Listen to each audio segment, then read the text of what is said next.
Paano mo naging lolo si Apollo Quiboloy? Bali po yung kapatid ni Pastor Kibuloy, is lola ko. Yung anak niya, yun yung tatay ko. Sa murang edad ay parang pinilit ka rin mag-beg, ganon, mamalimos? Bali, nagsimula po ako sa Kingdom of Jesus Christ. Nagsimula po akong nakapasok. 12 years old po ako. Kasi po, pioneering po yung magulang ko sa Bicol, mga member. Kami po yung pinakaunang miyembro doon sa Bicol dahil po yung lola ko nga po yung kapatid ni Pastor Kibuloy. Diyan po ako nagsimula sa Keepers Club. Tapos po, dati, mga games lang po, ini-invite kami palagi. Ang sumunod nun, nagsimula na po kami mag-fundraising. Meron silang binibigay na mga paninda, ganun. Young people po ako noon, bata pa po ako noon, hindi pa ako talaga, hindi ko pa kabisado ang patakaran sa loob ng ministry. Nagsimula po ako magtinda, pinagtitinda nila ako ng mga pastillas, mga candy, makapuno. Tapos, minsan sinasama nila ako mag-caroling pag Christmas. Na-experience mo bang paparusahan ng physical? Yes po. Nung nag-full time po ako, nalagay po ako sa logistic department. Yung logistic department ni Pastor Kibuloy, that time po, na-promote po ako. Yung pagka-promote ko po, inilagay nila ako sa Davao, sa studio. Nag-aral po ako maging cameraman sa broadcasting. Dahil nga po, cameraman ako sa media, meron daw akong naging girlfriend kasi bawal nga po daw yun. Kasi through mobile, nag-report yung reporter ko na meron daw akong ka-textmate na taga-RPN na reporter, pero hindi po yun totoo. Tapos, hinold nila ako noon, hindi na nila ako pina-duty. Tapos, yun na yung nagsimula po na nagpaalam na ako dahil pinaghirapan ko po yung trabaho ko, yung ministry ko. Ngayon, nagpaalam na ako nalalabas. Hindi nila po ako pinayagan. Ang ginawa po nila, yung mga gamit ko, inilagay nila ako sa Bartolina. Nung nilagay nila ako sa Bartolina, 14 po kami magkakasama. Tinorture nila kami, nilagyan nila kami ng sili sa mata, inuntog nila yung ulo ko. Pasensya na po kung nagiging emosyonal ako kasi 10 years na nakaraan, pero naalala ko pa rin yung pangbababoy na ginawa nila sa akin. Nilagyan nila sili yung mata ko. Nilagyan nila ng sili yung ari ko. Nilagyan nila ng sili yung bibig ko. Almost 5 hours po ako hindi nakapita. Sigaw lang ako ng sigaw. Pasensya na po. Inutos ba ni Pastor Kibuloy yung paglalagay ng sili sa mata mo at ari mo, or posible bang hindi niya alam yon? Alam niya po, dahil inutos niya po yun. Ang nangyari po kasi noon, madam, madaling araw yun, around 5 o'clock, merong hook up na nangyari. Galing sa Amerika, live po yun, boses niya. Inutos niya po na ganito yung gawin sa amin. Narinig mo mismo yung utos niya? Narinig ko po mismo, kahit po yung mga kasama ko na tinorture. Akala po nga namin, hindi gagawin sa amin. Kasi sino po ba naman gagawa ng gano'n? David, ikumpirma ko nga po ulit para on the record namin at saka live, no? Ikaw ay apo ni Apollo Kibuloy, tama? Kadugo mo siya. Yes, ma'am. Apo niya po ako. So, kilala kanyang personal? Niya po akong personal, ma'am, dahil nakapag-usap na kami ng personal dati. Nakapag-usap kayo ni Pastor Kibuloy, kilala kanyang personal, binanggit niya ikaw by name dun sa hookup, pero hindi mo sigurado kung alam niyang ikaw ay apo niya. Alam niya, ma'am, na apo niya ako. Alam niya. Dahil ang pangalan ko ay pangalan ng asawa ng kapatid niya. Sinabihan po kami ni Kibuloy na iwan niya namin ang aming pag-aaral, ang aming pamilya, at aming mga pangarap sa buhay dahil kailangan namin mag-focus sa mga ipapagawa niya at para daw kami ay maligtas sa aming mga kasalanan. Pagkatapos po ng aking baptismo, pinang-area po agad ako. At ang ibig sabihin po nito ay ang araw-araw na panlilimos sa mga kalsada, mga restaurant, plaza, mga malls, at mga bahay. At may mga tinatawag na goal, ukuta kami araw-araw na dapat naming makuhang pera. 3,000 po ang aking goal everyday na kailangan ko po ito makamit. Nagpanggap po akong pipi at bingi. Kung hindi ko po ito maabot, ay papaluin po ako at di pa ako papakainin. Pag bare months naman po, o mula September to December, ay mas puspusan pong aming pamamalimos. 1.5 million pong aking goal na kailangan ko makuha at maibigay kay Kibuloy sa loob po ng 4 na buwan. Kaya 8 a.m. to 11 p.m. ako namamalimos. Halos wala na pong pahinga at kain. Gumagamit din po kami ng mga fake charity para mas nakakaawa kami tignan. Kalagitnaan po ng 2020, ako po ay na-assign sa SME9 News sa Makati bilang pong researcher. 8 a.m. to 4 p.m. po yung duty ko sa newsroom. At 6 p.m. to 11 p.m. naman po ako namamalimos. Kita po natin na yung tamayong po or heaven restored na sinasabi po nila ay parang langit, parang heaven. It's well manicured landscape. Pero sasabihin ko po sa inyo, ang buhay po ng mga workers na pinapadala doon ay isang impyerno. And this is why. Sa mga workers po na kapag sila po ay ready to be punished, pinapadala po sila doon sa upper 6 o kaya sa heaven restored, sa tamayong, para doon po sila magsiserve sa kanilang punishment. Ngayon, let's talk about the punishment. Punishment in the name of punishment, but actually it is a torture. Bakit? Kasi ganito po ang nangyayari sa mga workers na pinapadala po doon sa upper 6 o kaya sa heaven restored. So una po, pinapalo po sila. They are whipped with paddles. Yung parang yung parang bugsay, kung sa Bisaya pa, bugsay sa bangka or paddle, yan po ang ginagamit to whip them.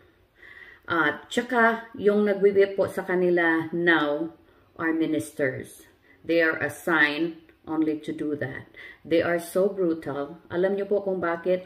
Kasi hindi po sila humihinto hanggat yung mga laman po ng katawan ay hindi po lumalabas at dumidikit po doon sa sinusuot nilang pantalon. So, pagkatapos po ng whipping, hindi na po nahuhubad yung kanilang mga suot. Ginugunting na lang po nila para maalis po yung yung suot po nila sa katawan nila. Tsaka hindi na po nakakalakad yung mga workers na ginaganon. They are carried. Binubuhat na po sila. Tapos, ginugunting na po yung mga suot nila kasi po, our body, when it's injured, meron po tayong yung mga fluid na pumupunta po sa atong body. Yan po ang natural reaction ng ating katawan. So, yun po ang mga nangyayari sa kanila. Pagkatapos po silang napalo, they will execute the fasting na po. Yung dry fast at saka yung walang pagkain, saka walang tubig, walang liquid. So, habang undergo po sila ng fasting, pinapatrabaho po sila doon sa kanilang farm. In my time, sa ano po yon, yung sa mga bulaklak na nakikita po ninyong ang gaganda, ang gumagawa po noon yung mga, kadalasan po yung mga workers na they are undergo punishment. Tapos, pinapasuot po sila ng orange na suot po na may nakalagay serpent seed.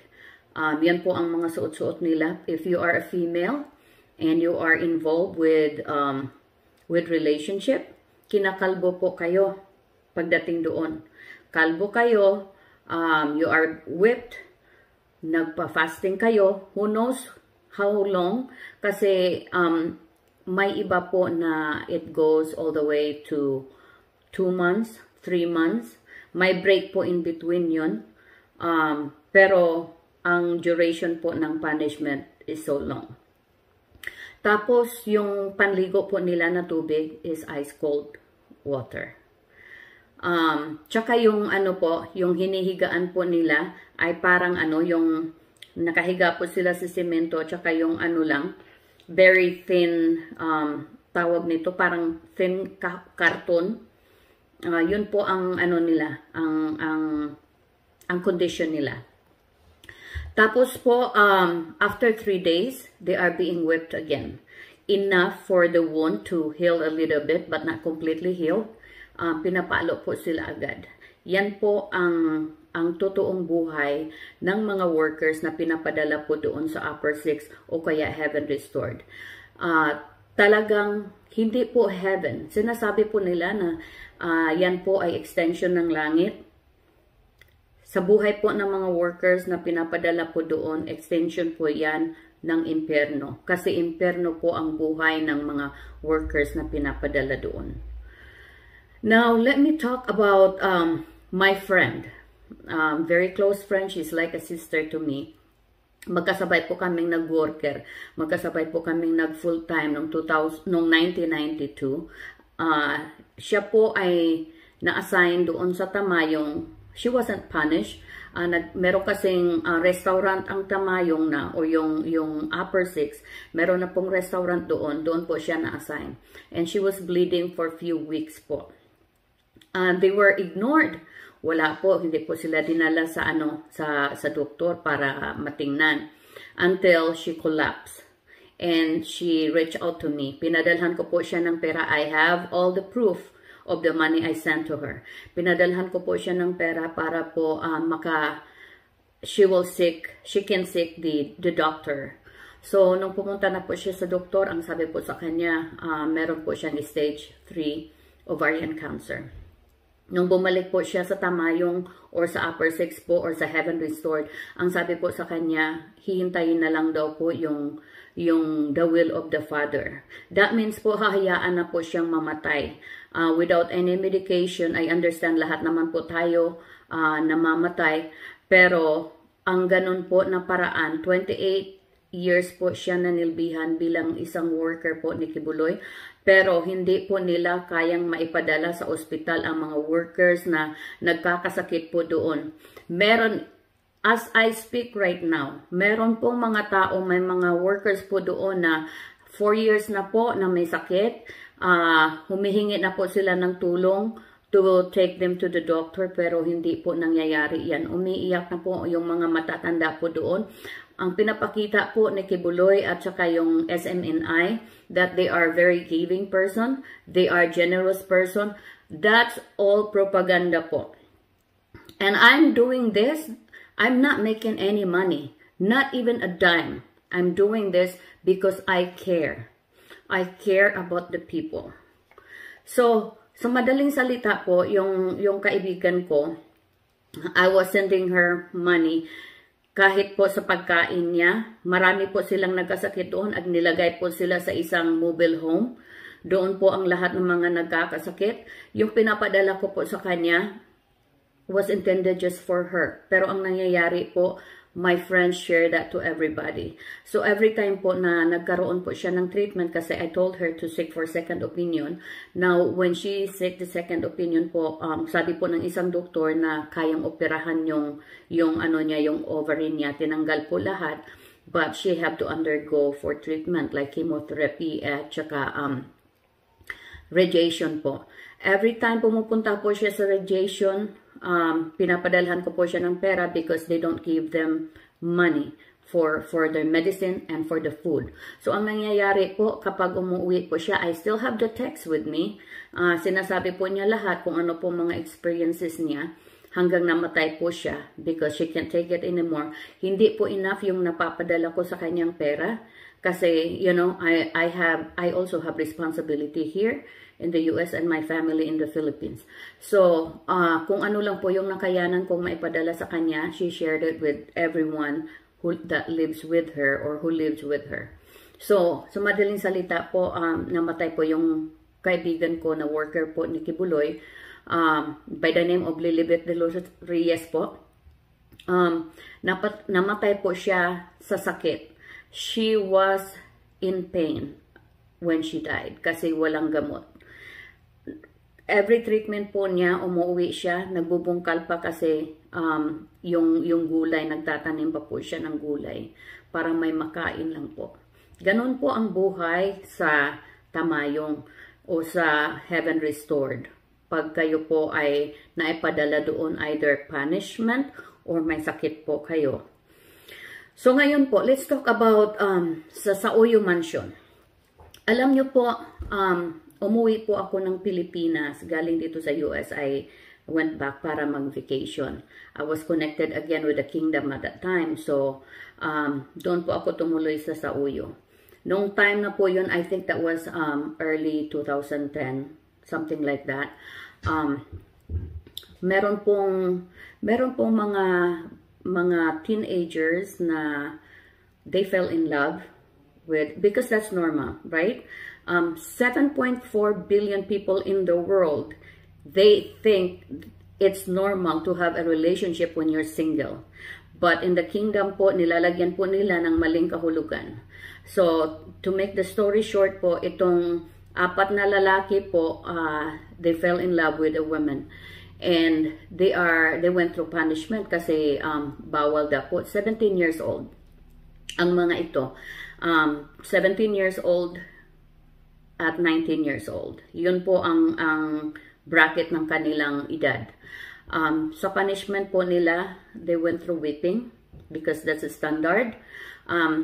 In my next video po, sasabihin ko po sa inyo kung sino-sino po yung mga ministers na nag-i-execute po ng mga punishment na ganito, na when Pastor Kibuloy gave them the order to punish these workers, they pinapasubraan po nila yung punishment hanggang ang mga workers po parang para silang pumapatay ng snake.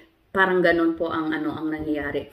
So itong 4 na workers po na lalaki, they were whipped, tapos they went through fasting, dry fast, at saka wala po silang solid and liquid. While doing this punishment po, they were asked or ordered na umakyat po sa water tower ng Sauyo. They don't have any safety gear, safety equipment, kasi they don't care about people's life po sa compound ni Kibuloy. Si Kibuloy doesn't care about people's life. All he care about is what he can get from people.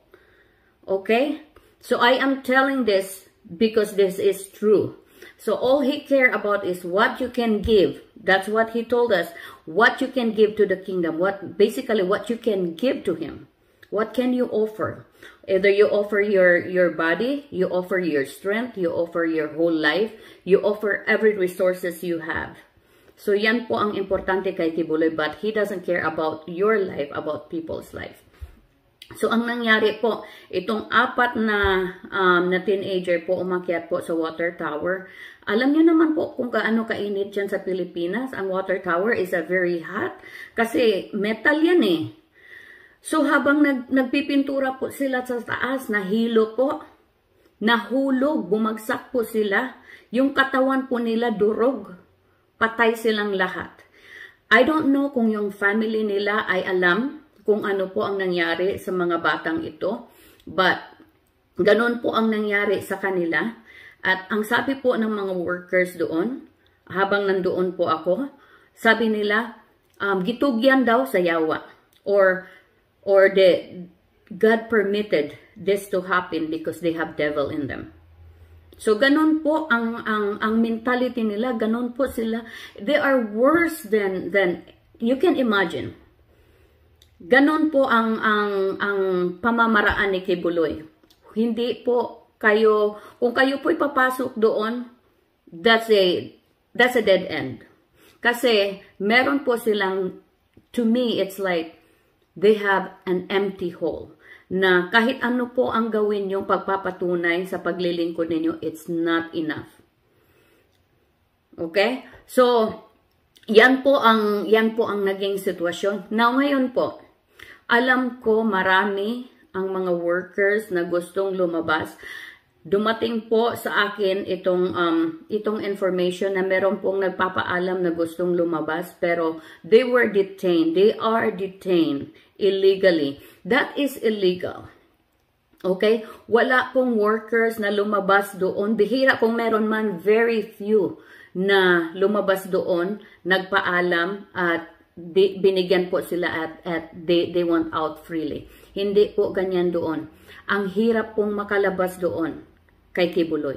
Kailangan nyo pong umakyat ng pader. Sa akin, sa basis ko, kailangan ko pong umakyat ng pader. Hindi po free. Hindi ka po free na lumabas doon kay Kibuloy kasi lalo na kung meron ka pong mga alam sa mga nangyayari sa loob, they are going to punish you if you ask permission to leave until you come up with different decision. Ganun po ang sistema doon. So, sana naman po matulungan po natin itong mga workers na gusto nang lumabas, na nakadetain pa rin po sa poder ni Kibuloy. May mga workers po doon na may mga sakit, hindi po napapadala sa hospital o hindi man po nabibigyan ng gamot or kahit po sa mga basic needs nila sa pagkain na masustansya, wala po. But look at what he's doing on TV. He's trying to show that he is a good man, but in fact, he is not, as you can see. So, right now, I am doing this, and my sister is still there. Galit na galit yung sister ko sa akin, and I understand. And so many people are also mad at me because of what I'm doing. But I tell you, prove me that there's one claim that I said it's not true. Because I will prove here on the social media na lahat ng sinasabi ko ay totoo. So I challenge you. Sinabi ko naman sa inyo, wag nyo akong subukan. You don't know my capacity. I was trained with the same person who trained you guys. And more. Because alam ko kung ano yung mga laro ninyo, kayong mga cyber warrior dyan, na mga bastos. I can also be bastos. So, ito lang po ang gusto kong maihatid sa inyo, na sana po idalangin po natin yung mga workers na nandoon pa, na sana po mabigyan po sila ng kalayaan. Hindi ko po maintindihan, bakit ninyo dinidetain yung tao? This is, if you are serving God, why do you have to force people to serve God? Serving God is free. That is free for everyone. Bakit kailangan ninyong ipilit sa mga tao ang paglilingkod ninyo? So sana naman po ay matulungan po natin yung ating pong local government sa Pilipinas, sa Davao, sa Manila. Sana naman po gumawa po tayo ng aksyon. Kasi marami po ang naaabuso, marami po ang nasasaktan, marami po ang naghihirap. Hirap na po yung Pilipinas, lalo pa pong pinapahirap ni Kibuloy. Yan po ang totoo. Salamat po sa mga nakikinig. I think this video it's longer than I would like it to be. So salamat po. God bless po sa inyong lahat and take care.